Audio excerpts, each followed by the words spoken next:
All right, welcome back. The background, you can see the front page, the People Daily. Let me start with that one. Okay.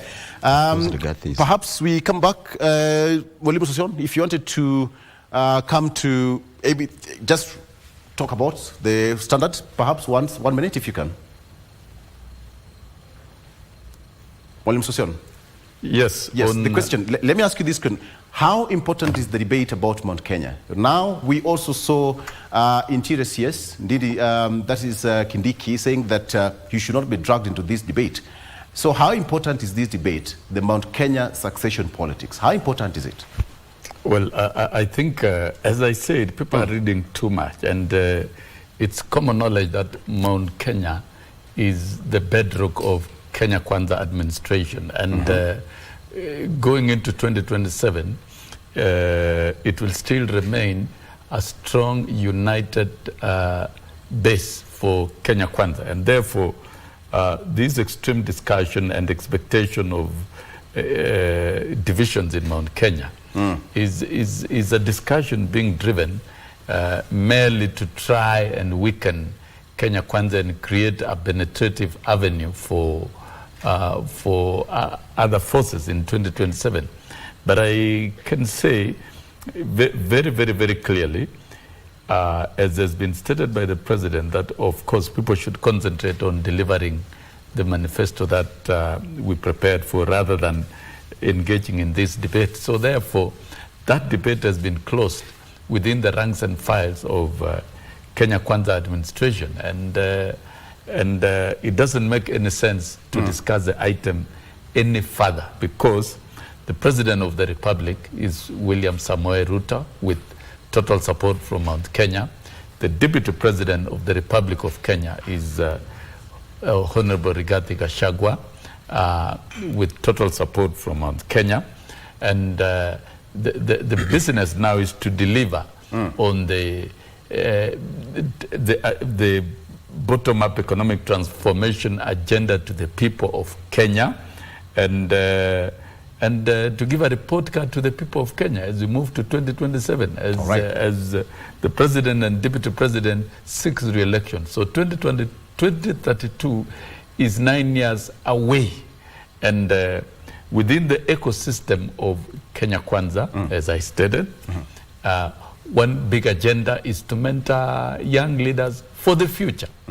And that mentorship is being done in an open and democratic manner. And young leaders who want to be mentored should demonstrate their ability. They should come out and engage. They are not going to be handpicked. Nobody's. And so there is no generational war between the young generation of leaders in Mount Kenya and that of Rigathi Gachagua and William Ruto. So that chapter is closed. And those who want to engage in promoting conflict and putting imaginary war between maybe Ndindi Nyoro and Rigathi Gachagua are living in a fool's paradise, because that does not exist. I believe it's not. We should allow. We should allow this transition to happen over time and to happen naturally. But I want to believe there is no conflict. It will happen. It's all politics. Leaders come and go, and those who are on stage now cannot be upstaged. They'll finish their business and go, and then the next generation of leaders will automatically, seamlessly assume their roles, and that is what mentorship is all about, to ensure that everything being done is orderly. Okay, let's cross over to the front page of the People Daily. How lenders are robbing hustlers. That's on the front page of the People Daily here. How lenders are robbing hustlers.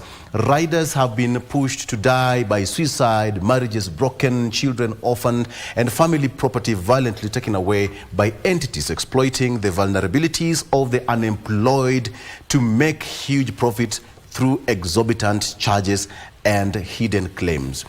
I think This is something that a majority of Kenyans have faced. Again, on the still of the front page, why state agencies are shifting health insurance to private companies. Again, the issue of health insurance here, making it to the front page of the People Daily.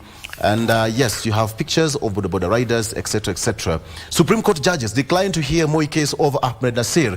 Justices make good their order banning top lawyer who they accuse of disparaging them. That is here. And again, nobody wants Junet out of ODM, says Raila. That's there have been speculation that Junet was summoned to appear before a disciplinary committee of ODM to answer to some allegations here and there. So let's wait and see how that will go. How lenders are robbing hustlers. That's quickly on the front page of the People Daily. I'll come back there. Secrets of Ruto Mudavadi deal. That is on the front page of the Daily Nation. Secrets of Ruto Mudavadi deal. The two gentlemen are here. You can see them. Yes, there you go. Good photo there. You can take a look at that story. It's fleshed there out for you. They say that more than 1 year to the 2022 general election, Musalia Mudavadi was a leading light of the One Kenya Alliance that included Kalonzo Musyoka and Gideon Moi. And beknown to his allies, including Raila Odinga of the opposition Azimio, he was already secretly eyeing a deal with William Ruto. On April 6, 2021, he quietly reserved the name Kenya Kwanza Alliance, the outfit that is today the governing coalition.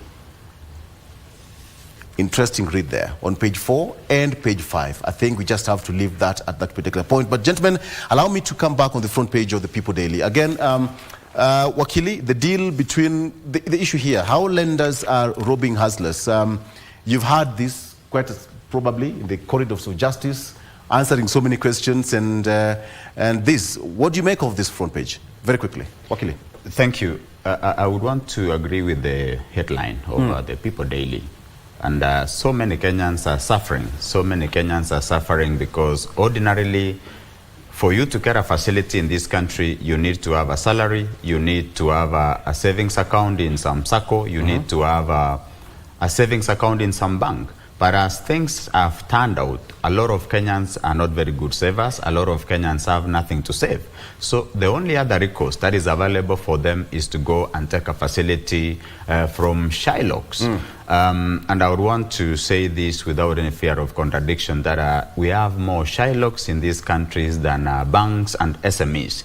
We have more Shylocks in this country than SACCOs. These are the people who give facilities at very exorbitant, very illegal, and I would dare say life-threatening rates, where, for example, you're supposed to pay 10% every month for a collection of 10,000 shillings. And the sad thing about this is that Kenyan authorities have not been able to deal with Shylocks who are truly speaking, operating illegally. These Shylocks are criminals. These Shylocks are obtaining money from Kenyans without the benefit of following the procedure of the Banking Act and other provisions of law that regulate the rate of interest. If, for example, you took 10,000 shillings, the way they do the agreements, and I've said that these are people who operate with the blessings of security agencies. They are going to do an agreement where you've taken a loan facility of about 20,000, which is supposed to be refunded within the month. If you do not refund, it will continue to accumulate terrific interest. They are going to accumulate compounded and multiplied interest. And together with this, you are supposed to mortgage, you are supposed to sign away your title deed, you are supposed to sign away your logbook, you are supposed to sign away your documents of ownership of various documents. As a collateral or security. As a security, so that at the moment you default, they do not waste time, they don't even go to court, they don't take you to an adjudicator who would adjudicate the dispute. They simply transfer the parcel of land to themselves, and if you are taken 10,000 shillings, you've lost your plot, which is worth 1 million shillings or more. this is where I want to say that Kenyans are suffering because of the shylocking industry, which continues to thrive because the government agencies have refused to crack down on them. And I think it's high time the security agencies, together with Central Bank of Kenya, went down so heavily on these people so that we protect Kenyans. Even as we do that, I think Honorable Sossion may also want to tell us what they have done to the Hustlers Fund, because Kenyans are still not able to access a reasonable facility, because I think 500 shillings, 900 shillings, 1,000 shillings may not help Kenyans who want to do plausible businesses. I think this is where the government needs to tell the hustlers, because they promised hustlers good money, they promised hustlers a reasonable facility, accessible facilities for the ordinary person. But what they've gotten is 500 shillings and 900 shillings, which I think may be used to take tea or maybe a good lunch around Kosewe or such places. Thank you. What do you mean, Wakil? What do you mean? 900 shillings could take me to Pale Komade, and I'll be good to go. That is what I say. You can also do business good for lunch. Yes. It's not a facility. Thank you, right. Well, Mheshimiwa Sossion, perhaps as you come in to debate on this one, perhaps there should be some level of to regularize this kind of entities. I mean, they need to have structures to govern them, just like banks. But you see, Shylocks and all these open lenders are just, doing the things they do with, they have that liberty to do whatever they want because they don't have regulations. They are Shylocks first because they are not governed by any piece of legislation, whether monetary or central bank rules. Shylocks are individuals who lend money on their own rates, on their own terms, and with negotiated terms with their customers. And Shylock, I don't think is unique to Kenya. It's a global entity, and it's a strong money market that is very unfair, completely unfair to the customers. And we have seen Shylocks in Kenya, they've taken root and they've taken advantage of high interest rates and difficulty to access money in the formal financial institutions, whether they are SACCOs, whether they are banks, or availability of other alternative graded lenders.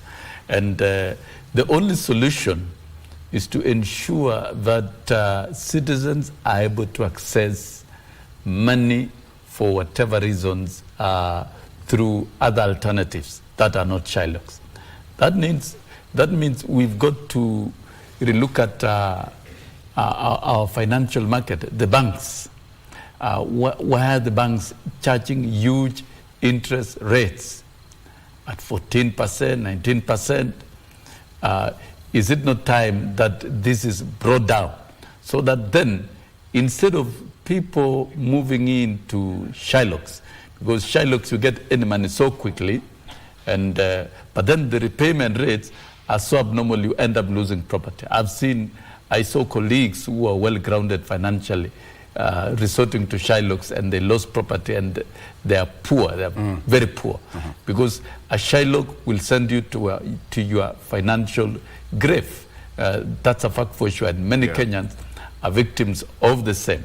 The Hustler Fund was brought in to act as an alternative, and the Hustler Fund is growing step by step. It is a fund that is to be grounded through borrowing performances of individuals. So you cannot walk in and begin taking billions of shillings. It's a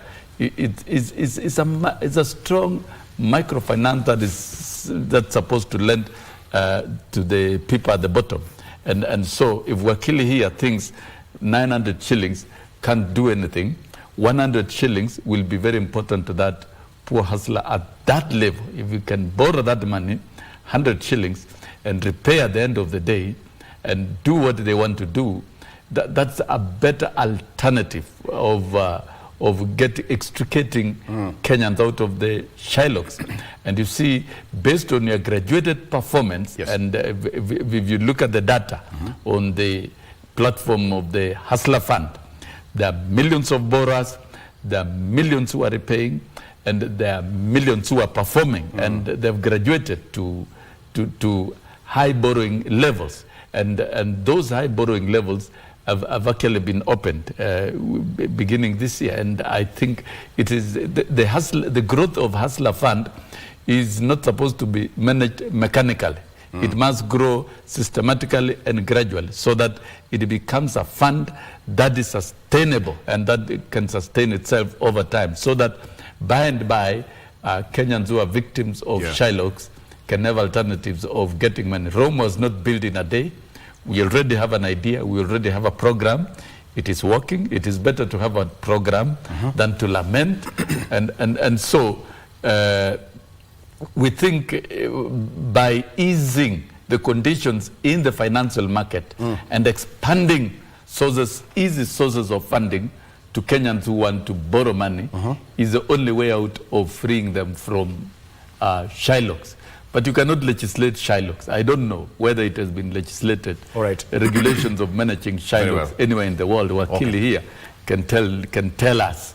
We can benefit from his knowledge whether Shylocks can be legislated and controlled. As far as I know, there are very brutal lenders who cannot be controlled. Absolutely. Thank you so much. Okay, I have this quote here by Caroline Kennedy. The quote goes, "The bedrock of our democracy is the rule of law, and that means that we have to have an independent judiciary, judges who can make decisions independent of the political winds that are blowing." What do you make of this quote, Wakili?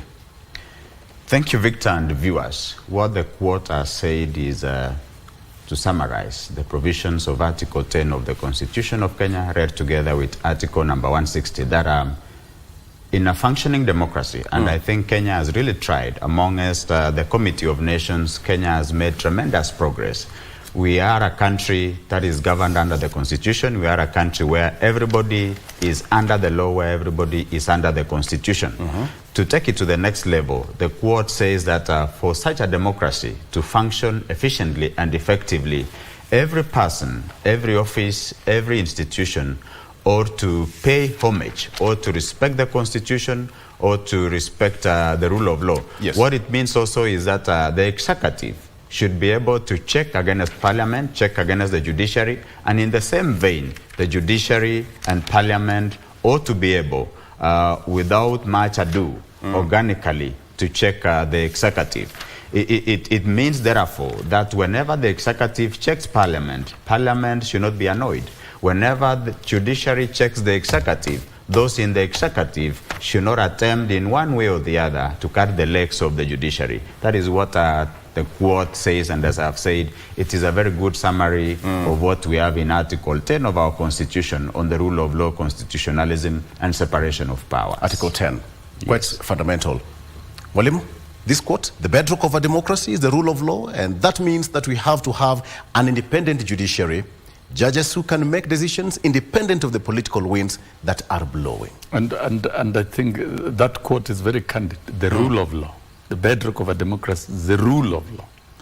And the rule of law, the interpretation, is the mandate of the judicial systems. And within the judicial system are the judges. Now the question begs, are the judgments being delivered within the law and within the Constitution? It's a challenge, and we know world over the judicial systems are corrupted, and where we know you pay bribes to get judgments one way or the other, it's a common practice, and if that is done, then that is a threat to democracy. It is a threat to the rule of law. It is a threat to governance. So fidelity of judges in the delivery, in exercising their mandate while presiding over matters within their domain is important. So really, we are reminded by that quote that it is not just enough to imagine the independence of the judiciary, but it is more important to deliver judgments that have got 4 strong legs that can stand the test of time, and those which are within law and within the Constitution, short of which will degenerate into into anarchy. And within the Kenyan context, we saw the other day the meeting of the three arms of government presided over by the president, which by any standards was extremely productive in the sense that I believe the president was able to be appraised on the challenges of the judiciary and particularly the item of corruption across the three arms of government. There is corruption in the judiciary, there is corruption in the executive, there is also corruption in the legislature. And all the three arms can be affected. And therefore, looking at the commitment to support the judiciary as one of the key products of the consultation of the top leadership that is putting more funds to hire more judges and a more thorough program that is going to be worked on in 1 month to address issues of corruption is a great step forward by Kenya. And those who have been imagining that when the president of the Supreme Court, the speakers of the National Assembly and the president meet to consult is a threat to the judiciary, I think are wrong. The Chief Justice will work and meet the president as an independent, with an independent mind. And the president cannot dictate on how the judiciary should run. And he cannot dictate on how parliament run. This institution must collaborate. We are a democracy, and not a growing democracy. We are one of the strongest democracies. And promoting the rule of law and constitutional order and eliminating corruption should be a collaborative effort of the three arms. And therefore, even executing and conclusion of matters related to corruption and dealing with them in an effective manner will require a very efficient judiciary. Now the question begs, how do we make our judicial system efficient to deliver justice and to do a job that all of us as Kenyans can say and say, yes, the judiciary has done a good job. A good job will not advertise itself. It will be seen. It will be felt. Even a blind man can touch it and feel it. And that's a big challenge to our judiciary. And therefore, the summit of the leadership of the three arms of government is timely. It should be done annually. There must be periodic reviews so that then we minimize conflict, but we promote harmony, collaboration, and support while the entities continue remaining independent the way they work. What is independence? It means being resourced to be able to work effectively, taking decisions not by guidance or instructions of individuals elsewhere, but taking decisions based on the law and based on the constitution. That's what the independence means. Independence does not mean you move to a corner and you begin doing things the wrong way or the other. No, it is freedom and space to do things and to do things in the correct manner and in a manner that is acceptable to all. Most of the lawyers, actually everybody, even from the political circle, said that the meeting between the president and the other arms of government heads was not necessary. So my question is, in as far as we are exercising our democracy and independence as a nation, Wakili, was it necessary? If not, why not? If yes, why was it necessary? Thank you, Victor and viewers. I want to start by saying that the meeting as held by the heads of the three arms of government was unnecessary. I say this because the meeting came against the backdrop of a president who went on public and announced to the entire republic and the international community that henceforth he will disobey court orders and he would continue to implement whatever projects he wanted to implement, because in his view, those judgments, those orders were issued out of corruption.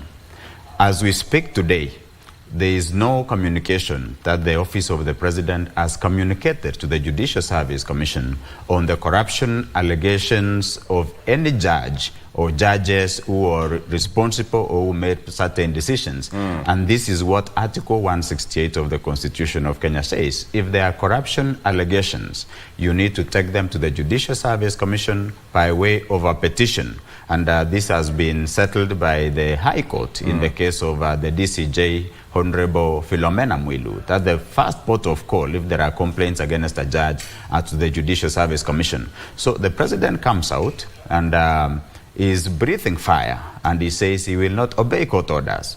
The following day, we see the meeting. In the meeting, there is an agreement that we are going to hire additional 25 judges of the High Court. We are going to see 11 judges recruited into the Court of Appeal.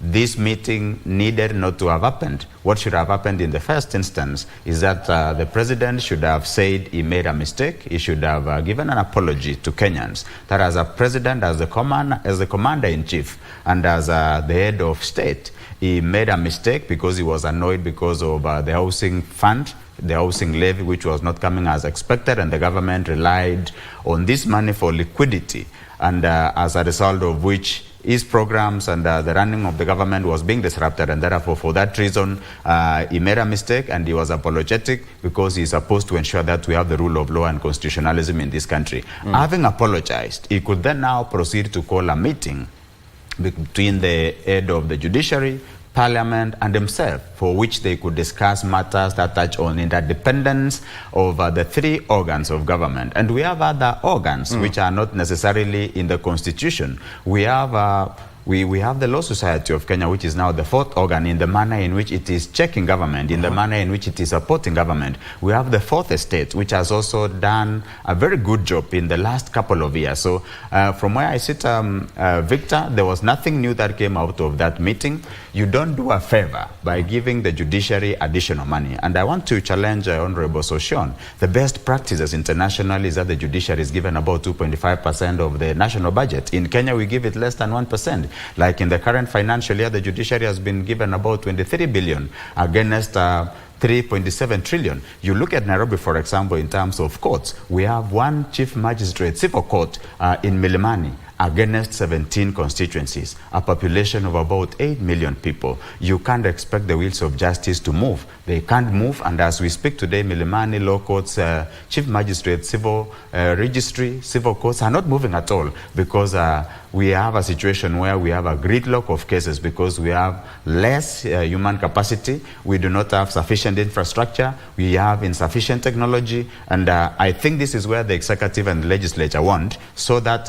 every time they push, every time they want to intimidate the judiciary, because it is certainly the way, in the manner it has been ordered, it has been made to look like the lesser organ, which is contrary to what Article 48 of the Constitution of Kenya envisages. To return an answer to your question, therefore, that meeting was not necessary, and it did not achieve much for the purposes of ensuring that we have access to justice and corruption is fought. In fact, the way to move should have been, how do we empower the Judicial Service Commission to deal with complaints before it, which have been there for 5 years, for 10 years. How do we empower the Ethics and Anti-Corruption Commission? How does National Intelligence Service help to flag out corrupt people? And there are very corrupt people in this country now who are putting up buildings worth billions of money, millions of money. They are not within the judiciary alone. They are in the executive, they are in the legislature, they are out there, they are contractors. Thank you. How is our democracy being tested in this situation? Walimu, Sossion. But before answering the question on democracy and whether it was necessary, I think I stated clearly that it was necessary. For advancement of governance, there must be consultations. We cannot operate in closed, separate chambers and assume that we'll achieve much. And the item of corruption was from what is reported, was one of the biggest items of discussions among the three arms of government, which to me is a great step forward, and therefore that meeting was necessary. and it's going to help in strengthening the delivery of justice, the operation of the judiciary, and also collaborative efforts to eliminate corruption and bring it maybe to zero in this country. So the meeting was necessary. Why can't people meet? Why? If people can meet and advance the interest of the people, so be it. And people are appointed or elected to offices so that they can collaborate and meet. The minimum threshold of funding institutions like the judicial service have been challenged by the learned friend here. But I've been in the lobbying space for a long time. We are in a country of limited resources, and lobbying is, in fact, our constitution is a constitution that allows you to lobby. You don't lobby, you don't get. And you don't go to the table, you don't get. It's not provided automatically. And therefore, there must be room for engagement. One of the forum of the engagement was that one. So that then the three arms can consult and know what to do. Money will be appropriated to the judiciary by parliament, and that authority will come through the executive. And so to me, that meeting was timely, and it should have been done. It should be periodic and so frequent. It was one of a kind. It has never happened. In terms of democracy, Just a minute, Mwalimu Sossion. Don't drop this off. It's never happened before. It's one of a kind, and in this case, it was called by the Chief Justice. Just out of curiosity, and as you connect with the democracy, was it a way to bring the three arms of government to work together to fight corruption? In a country where we want to promote competent leadership, transparency, and boldness to engage, I think the request by the Chief Justice was good enough, and the President was very open, and the President convened the meeting. And so this was an initiative of the President of the Supreme Court. It was a proposal from the President herself.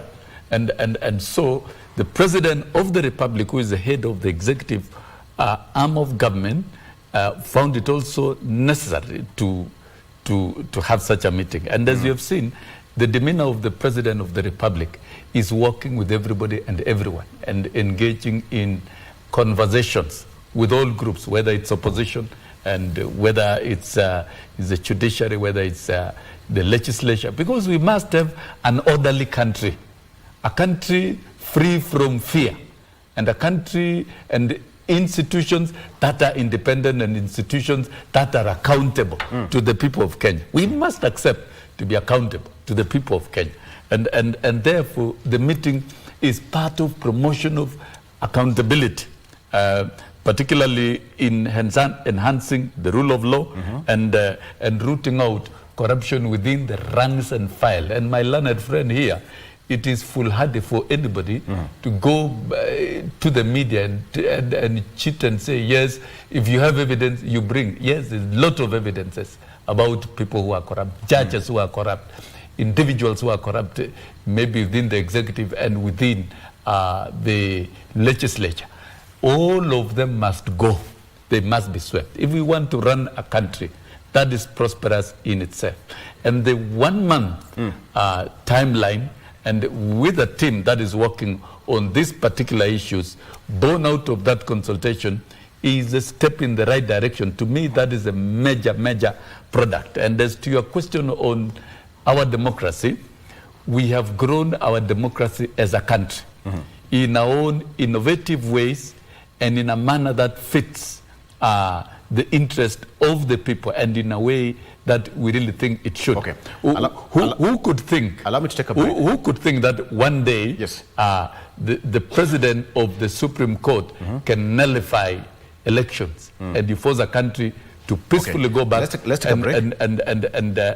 And conduct just hold that thought. Elections. I think we are on the right path in growing a true democracy that is unique to Kenya. I'll come back to you. Yes. I'll come back to you. Just hold that thought. You know, you're a teacher, and I have to give you, there's something called tea break. I have to give you tea.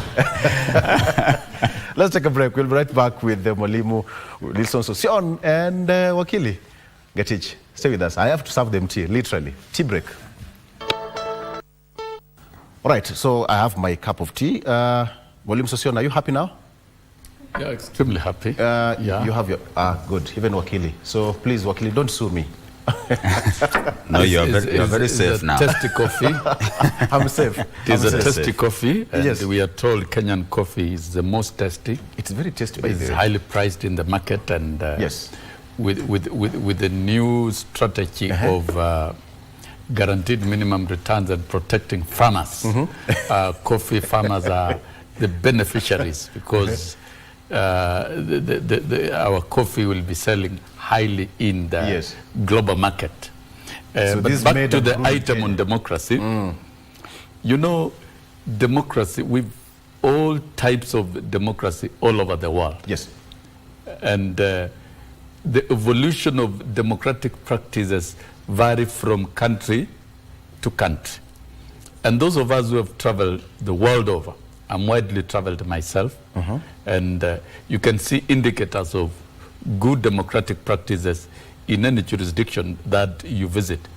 Kenya is one of the most democratic nations that we have in the world, and better than many developed countries in the West in terms of practicing its own democracy. And the president has been, of late, has been talking about competent leadership, conflict of interest, and corruption as the key impediments of development of a country. In a democratic ecosystem, how do we deal with such? How do you mobilize citizens to understand these certain salient aspects and ensure that as a country now, where we are as a country, because we already have the democratic structures, we have allowed an independent judiciary to exist, we have allowed, we have an independent parliament and an executive that is able to facilitate.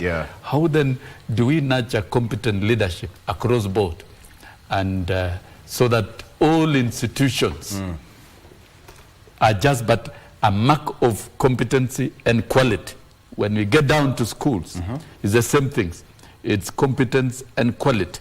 And if we are able to, that is now what we need in this democratic space, so that then we ensure that we have competent leadership right across board. The men and women that we elect to represent us, what is a level of competency and ability, and should be absolutely selfless.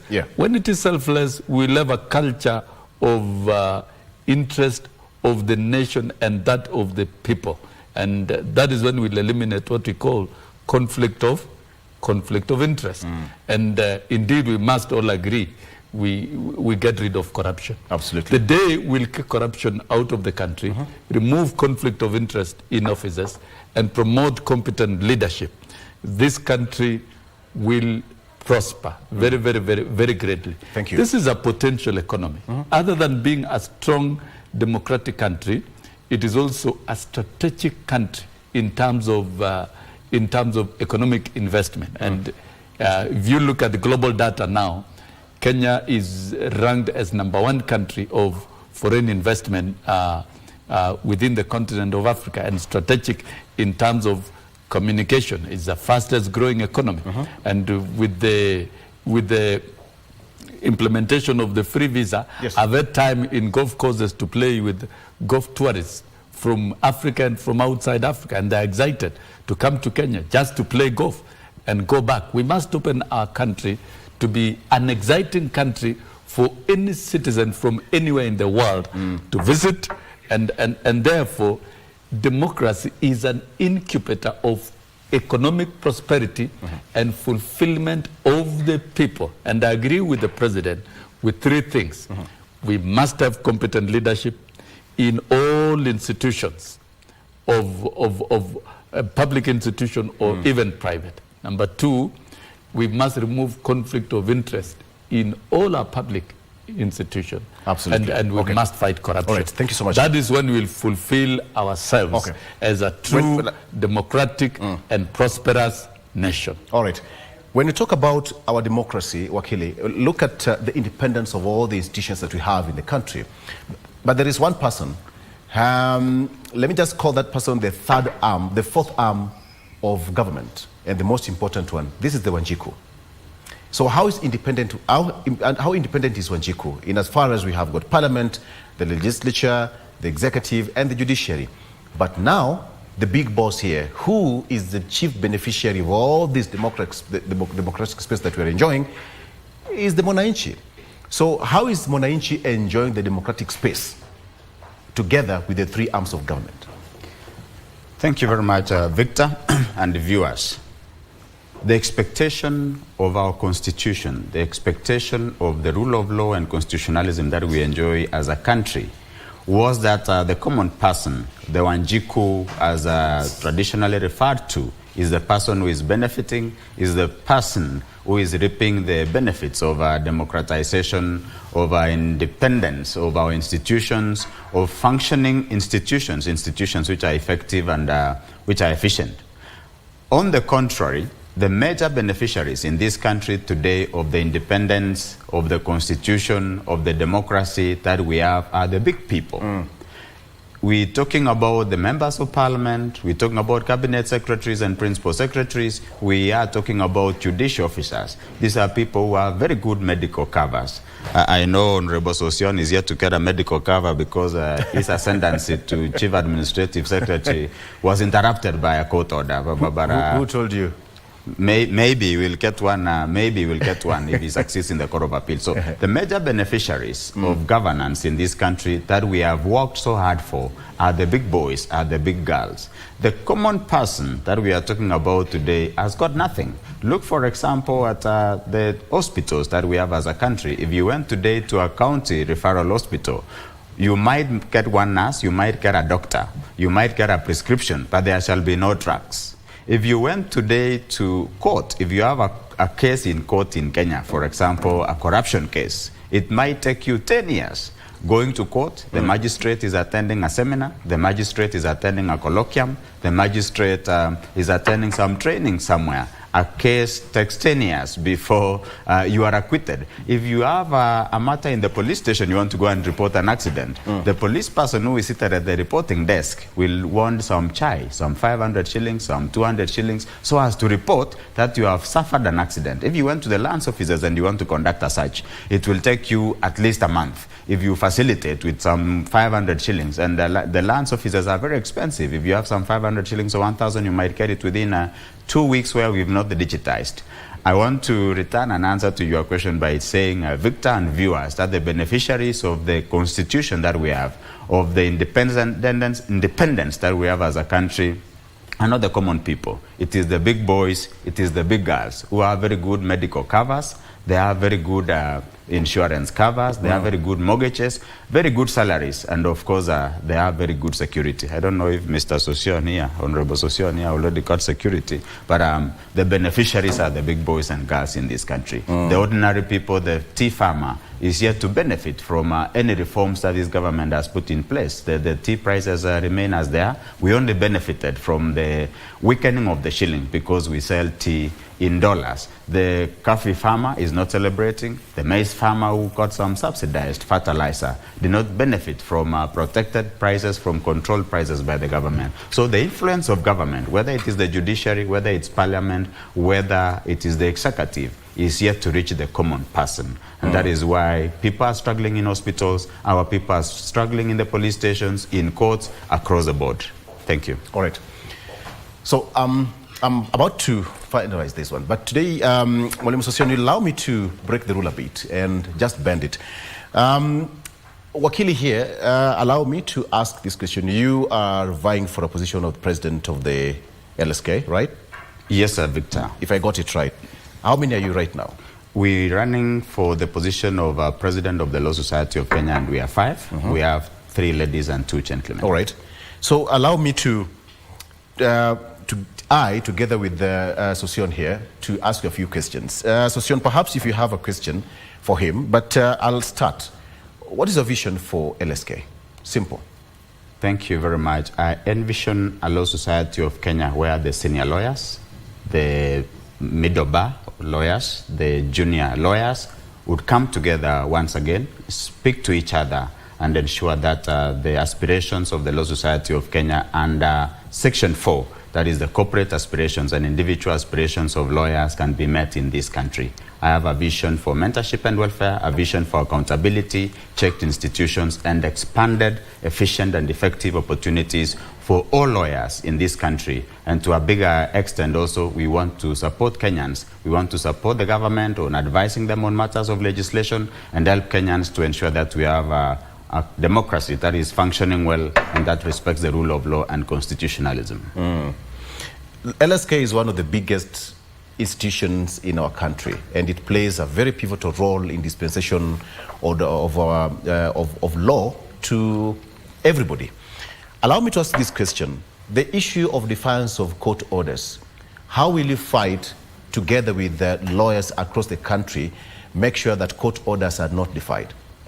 Thank you very much. Defiance of court orders is the biggest threat. It's actually an existential threat to the functioning of a democracy and even the lives of the people of Kenya. If elected as the president of the Law Society of Kenya, we will not tire in encouraging the judiciary to remain bold, to remain very firm, and to issue orders to make decisions based on Article 160 of the Constitution. They should only be subject to the Constitution and the law. And where such orders have been issued, everybody in the executive, in the judiciary, in the legislature, should obey those orders. If these orders are not obeyed, Victor and the viewers, it will be the responsibility of the Law Society of Kenya, led by the president, who would be Kipkoech Bernhard, to ensure that we call out government, to ensure that we call out any institution that is defying this. And we shall not just do demonstrations as we've done. We've done demonstrations in Nairobi and Mombasa and all over. We may also be forced as lawyers to consider abandoning some of the briefs that we do for free for the state, that we do for free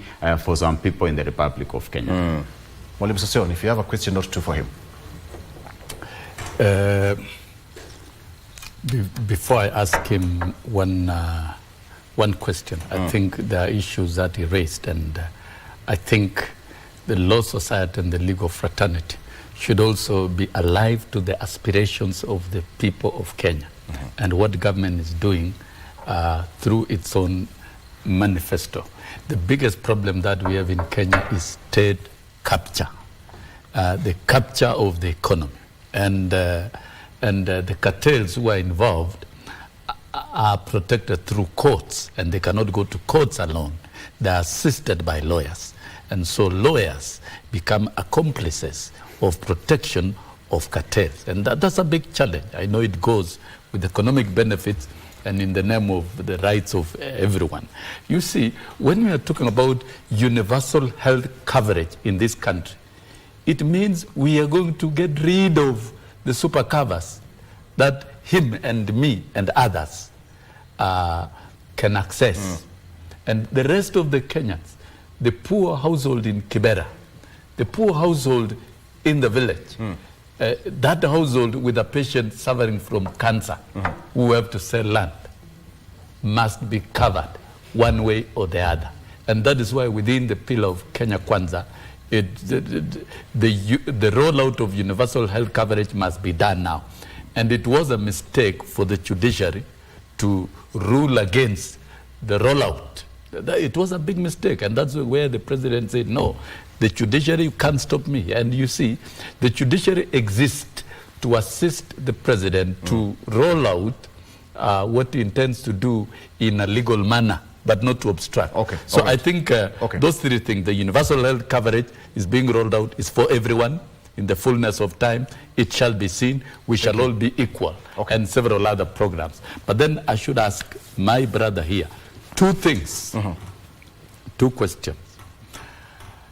As the president of the Law Society of Kenya, what will be your biggest contribution in fighting off cartels within the economy and ensuring that the country is freed from capture, the cartels in the coffee sector, tea sector, and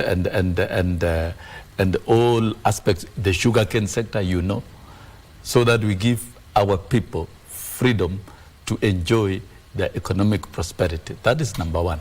Number two, we have seen the current president is politically biased, and is an appendage and a puppet of he was a puppet of the handshake regime, and he has continued being a puppet of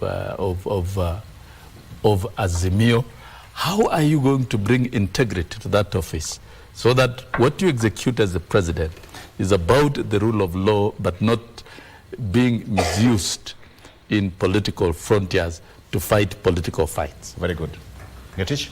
Thank you very much, Victor. Thank you very much, Honorable Sossion. I want to state here and now that the Law Society of Kenya is neither a department of government nor is it an arm of the opposition. That is to say, therefore, when you look at Section 4 of the Law Society of Kenya, the Law Society of Kenya has a responsibility to advise government on matters of legislation and matters of governance. It also has a responsibility to ensure that as a country, we are subservient to constitutionalism and the rule of law, and everybody is under the law. To answer the questions posed to me by Honorable Sossion, I want to state here specifically that if I became the president of the Law Society of Kenya, and I have 9 years experience in leadership of LSK, 4 years at the National Council, and 5 years as a branch official, whereof I've been a chairperson for 2 years. On the issue of state capture, our responsibility as the Law Society of Kenya would be to challenge the government to ensure that we have efficient and effective structures. For example, we need to build the capacity of Ethics and Anti-Corruption Commission, build the capacity of Parliament, build the capacity of the judiciary. And I am one person who've already said, if I'm elected as a president, I want to sit down with members of Parliament, sit down with governors, and increase the number of courts and magistrates and prosecutors and state council. Because as it is as a country, we have 142 magistrate courts against 290 constituencies. I've given Nairobi, for example, which has one court in Milimani Chief Magistrate Civil Court, which deals with civil matters across 17 constituencies in Nairobi County. So we would want to champion, as a Law Society of Kenya, if I'm elected as a president, for building of capacity of various institutions so that they're able to deal efficiently, effectively, and within the shortest time possible with what you're calling state capture, which is the same as conflicts of interest and institutionalized corruption. Number two, you asked me the question, how would I deal with integrity? For the 9 years that I have served as a leader in the branch, LSK Rift Valley branch, 4 years in the National Council, I have never been associated with any political formation. If I came in, I will not be an appendage of the government. I will not be an appendage of Azimio or any other interest, whether they are external, whether they are internal, or wherever they would be. What I would do as the president of the Law Society of Kenya is to continuously advise government on what the law says, what the law states. We also need to engage government to give employment to various young lawyers in this country to do parastatus, where the distribution of legal services has been skewed in favor of a few people or a pocket of actually colleagues in the profession. We need to engage government so that this is expanded. At the same time, we also need to engage other stakeholders like the opposition on how to better constitutionalism and the rule of law. So to return an answer to your second question, I would be a president who is apolitical, a president who engages objectively, a president who listens, and a president who dialogues where necessary. And where dialogues fails, of course, we have implements and instruments under Section 4 of the Law Society of Kenya Act. Thank you. All right. That's it for today. And that's how we wrap it up. William Sossion, were you answered? Yeah, I think he has answered according to his own conscience. Yes. As to whether that will be done. As a teacher, how would you mark him? That is a test. Out of 10. and Sossion was my father's student at Tenwek, so I hope he's going to be. I hope he's going to be very fair. So history repeats itself. Yes. Okay. You studied at Tenwek? My father taught you at Tenwek High School. That is your father. Okay. Elijah Kipngetich Langat. It's a small world, eh? Yes. It's a small world. It's a small world. So it's the son of a teacher. You so see? As a teacher, how would you grade him? How would you grade him? Out of 10? No, as a teacher, I think I will be very unfair because there are other candidates also of the LSK, and so I would like, in the spirit of justice, I would wish him well, together with the others. Let the others also explain themselves, and maybe we have a contest, a media contest of all these contestants, so that the Kenyans, other than the lawyers, will be voting. Yes. But it is in the interest of Kenyans to know how LSK is, what each candidate is coming with on the table, Yes. so that we can also understand the LSK. Absolutely. Gentlemen, thank you so much. That's what we had time for. We've had a very good time, 1.5 hours, with Bernhard who is an advocate of the High Court, as well as Mwalimu Wilson Sossion, former NAT Secretary General, and CAS. I'm still waiting for that invitation to your office, by the way. No, welcome. I'm still waiting for that. Welcome one time. Welcome when I do it. Which floor? I'm saying welcome when I do it. Thank you so much for joining us. I'm Victor. And underline the word when. When. Okay. We'll take a break. Good Morning Kenya still continues after this. Stay with us.